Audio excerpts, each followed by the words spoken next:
9 मार्च पहला पाठ। योना का ग्रंथ अध्याय 3 पद संख्या 1 से 10। प्रभु की वाणी योना को दूसरी बार ये कहते हुए सुनाई पड़ी, उठो, महानगर निनवे जाकर वहाँ के लोगों को उपदेश दो, जैसा कि मैंने तुम्हें बताया है। इस पर योना उठ खड़ा हुआ और प्रभु की आज्ञानुसार निनवे चला गया। निनवे एक बहुत बड़ा शहर था। उसे पार करने में 3 दिन लगते थे। योना ने उसमें प्रवेश किया और 1 दिन की यात्रा पूरी करने के बाद वे इस प्रकार उपदेश देने लगा। 40 दिन के बाद निनवे का विनाश किया जाएगा। निनवे के लोगों ने ईश्वर की बात पर विश्वास किया। उन्होंने उपवास की घोषणा की और बड़ों से लेकर छोटों तक सबने टाट ओढ़ लिया। निनवे के राजा ने ये खबर सुनी। उसने अपना सिंहासन छोड़ दिया, अपने वस्त्र उतारकर टाट पहन लिया और वह राख पर बैठ गया।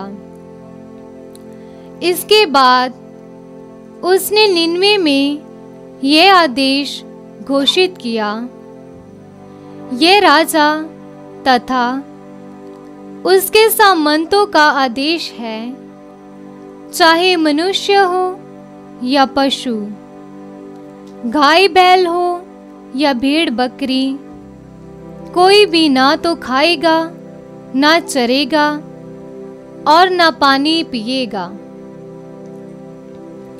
सभी व्यक्ति टाट ओढ़कर पूरी शक्ति से ईश्वर की दुहाई देंगे। सभी अपना कुमार्ग तथा अपने हाथों से होने वाले हिंसात्मक कार्य छोड़ दें। क्या जाने ईश्वर द्रवित हो जाए, उसका क्रोध शांत हो जाए और हमारा विनाश ना हो।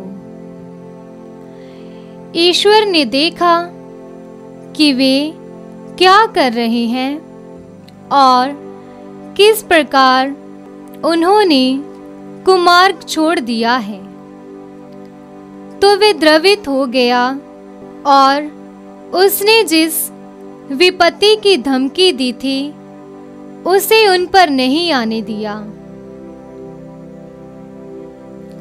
ये प्रभु की वाणी है। ईश्वर को धन्यवाद। भजन अनुवाक्य।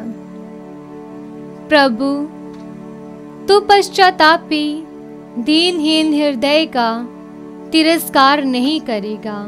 प्रभु, तू पश्चातापी दीनहीन हृदय का तिरस्कार नहीं करेगा। ईश्वर, तू दयालु है, मुझ पर दया कर।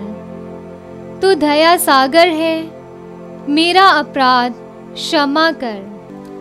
मेरी दुष्टता पूर्ण रूप से धो डाल, मुझ पापी को शुद्ध कर। अनुवाक्य। प्रभु, तू पश्चातापी दीनहीन हृदय का तिरस्कार नहीं करेगा।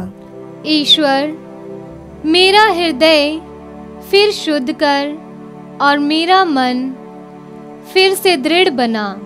अपने सानिध्य से मुझे दूर न कर, अपने पवित्र आत्मा से मुझे वंचित ना कर। अनुवाक्य।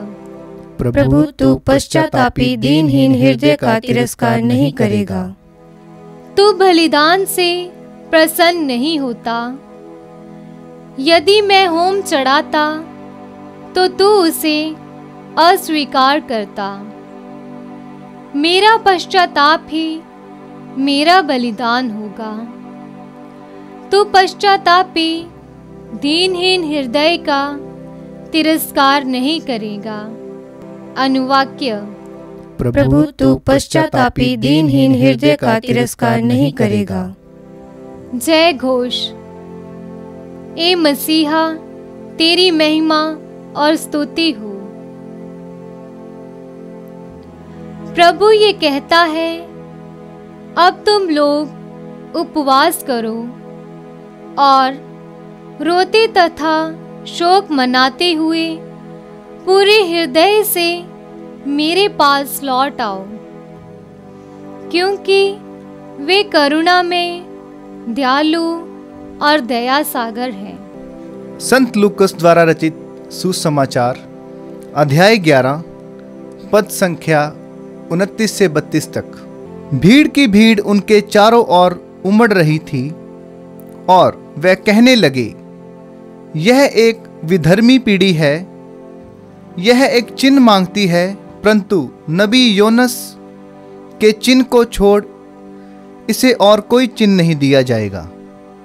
जिस प्रकार योनस निन्वे निवासियों के लिए एक चिन्ह बन गया था, उसी प्रकार मानव पुत्र भी इस पीढ़ी के लिए एक चिन्ह बन जाएगा। न्याय के दिन दक्षिण की रानी इस पीढ़ी के लोगों के साथ जी उठेगी और इन्हें दोषी ठहराएगी, क्योंकि वह सुलेमान की प्रजा सुनने के लिए पृथ्वी के सीमांतों से आई थी। और देखो, यहाँ वह है जो सुलेमान से भी महान है। न्याय के दिन निन्वे के लोग इस पीढ़ी के साथ जी उठेंगे और इसे दोषी ठहराएंगे, क्योंकि उन्होंने योनस का उपदेश सुनकर पश्चाताप किया था। और देखो, यहाँ वह है जो योनस से भी महान है। यह प्रभु का सुसमाचार है। क्रिस्त की जय।